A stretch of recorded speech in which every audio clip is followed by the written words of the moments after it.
يا أيها الذين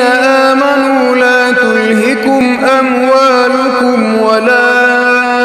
أولادكم عن ذكر الله ومن يفعل ذلك فأولئك هم الخاسرون وأنفقوا مما رزقناكم من قبل أن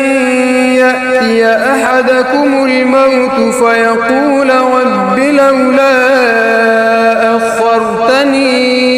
إلى أجل قريب فأصدق وأكن من الصالحين ولن يؤخر الله نفسا إذا جاء أجلها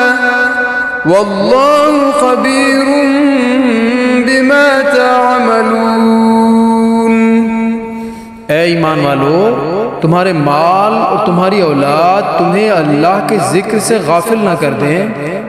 और जो ऐसा करेगा तो वही लोग नुकसान उठाने वाले हैं। और जो रिज़्क हमने तुम्हें अता किया है उसमें से हमारी राह में खर्च करो, इससे पहले कि तुम में से किसी को मौत आ जाए तो उस वक्त वो कहने लगे कि ऐ मेरे रब, तूने मुझे थोड़ी मुद्दत के लिए और मोहलत क्यों न दी कि मैं खूब सदका करता और नेक लोगों में से हो जाता। और अल्लाह किसी शख्स को हरगिज मोहलत नहीं देता जब उसका मौत का मुअय्यन वक्त आ जाता है, और अल्लाह उससे खूब बाखबर है जो तुम करते हो।